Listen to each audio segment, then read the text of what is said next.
It blows my mind when people was trying to tell me, hey man, you know there's other ways for them to win the game. No fucking shit, right? Like I knew that there was more than one way for them to win the game, but the question was not how else did they win the game. It was what did Yuichi do in this time span that it took for Kei to find Tenji to win the game. I already knew that the button was the other way to win the game. We talked about this like 2 or 3 episodes ago when we went over the details. We see the lengths that Yuichi is willing to go to win a game, bro. And when I tell y'all, I didn't think that the captain would fully fold to that. But in hindsight, after watching it and processing the episode and understanding everything that was going on, he's already experienced like one of those career-ending injuries, right? Like quote unquote. So hearing a bone break, he automatically knew that he had to fold to whatever whims Yuichi had. And funny enough, bro, when he started beating the shit out of Yuichi because he thought that Hyakutaro's finger was broken, and then Yuichi was like, nah, that's my finger, bro. I'm just like, Yuichi broke his own finger to win the game. I need you guys to understand that that takes determination. Funny enough, Tenji brought up a good point as far as Yuichi being a good dude, because we can all come to the agreement that Yuichi is evil as shit, but he is evil when he has to be, when it's for the people he cares about. And we're gonna get to, you know, the quote unquote people that he cares about a little later on, because there was some things that happened that I seen coming and I was just like, okay, this makes sense in regards to, you know, Yuichi's character. Tenji was just like, you know, you're a good dude. You see what you did for them, right? For the rest of their team. You didn't break them up. That's what I mean, like speaking to Yuichi's character. Like he still values friends over money,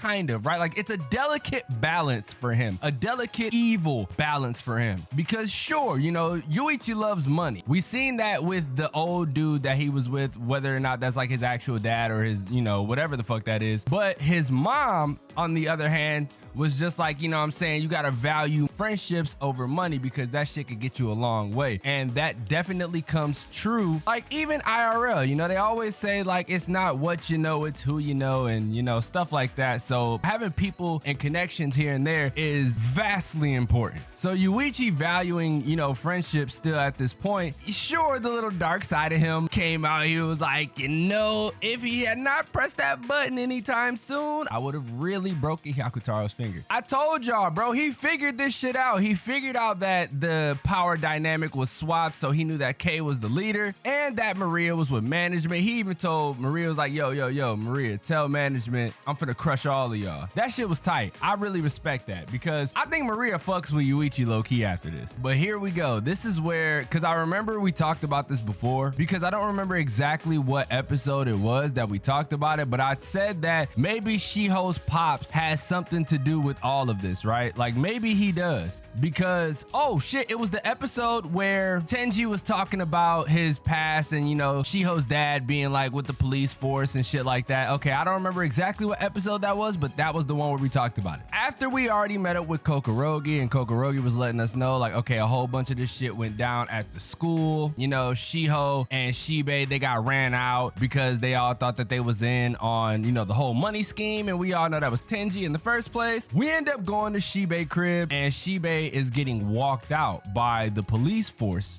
And who is there? Shiho's dad. And remember, Shiho's dad was just like, yo, you don't want to get involved in this. If there's anyone or anything you care about, don't stick your nose in other people's business. You don't want to lose what's precious to you, do you? That shit was OD important to me. I took that into consideration because why the fuck would you be saying this? Is it out of concern because you've already been here before with Tenji's dad, right? Is that what it is? Or is there more to it? That rings true in what Yuichi said afterwards, because he was like, I don't have family or anything else I care about really, so your threats aren't going to work. That is OD important because I was looking around, bro, and I didn't see anybody else who would really be like Tomodachi game, like informant type shit, unless they was like really listening, like really listening. And then we end up meeting up with Kokorogi, and you know, Yuichi tries to distance himself from her, say all these like really mean and foul things because, you know, he doesn't want her to get involved, he doesn't want her to get hurt, so he's like, you know what, if I'm gonna be able to protect my friends, I gotta do what I gotta do to make these things happen. And you know, that's typical of Yuichi, and I don't know if Kokorogi picked up on that. Maybe she did, maybe she didn't, but she's so easily strung along by people, who fucking knows, right? So that happens, and we get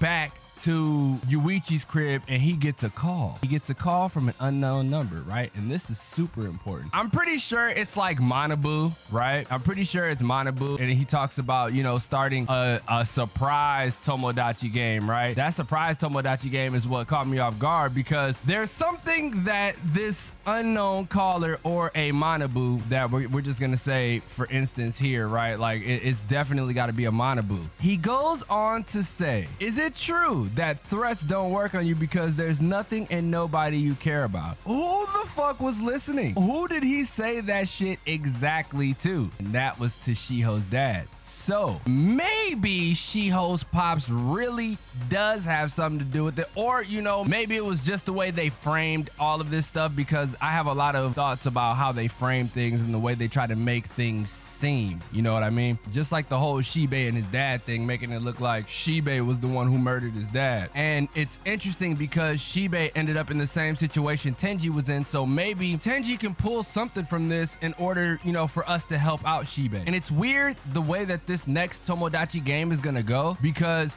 only Yuichi gets to go. We really have like a lot that we have to look forward to in the coming Tomodachi game. But yeah, man, this episode was fucking awesome, because again, what I said was correct. I knew we were gonna win, and we talked about it before in the last video in the comment section. I'm pretty sure it was Anime Watcher. We was just like, yeah, we always know that in the last seconds Yuichi wins, right? But it's not about just him winning, it's about how he wins and like what he does in that time span to win, which I really appreciate about this show and how they wrote it. Let me know what you guys thought about the episode down below. Leave a like if you enjoyed, subscribe if you're new. If there was anything you disliked, make sure you let me know. If there was anything that you found that I said was weird, or you know, it didn't make sense, make sure y'all let me know as well, so that way we can clear up all the misconceptions and, you know, have a good conversation down below. It's always fun to do that shit. But anyway, it's your boy DomoSenpai, and I will catch you guys in the next video.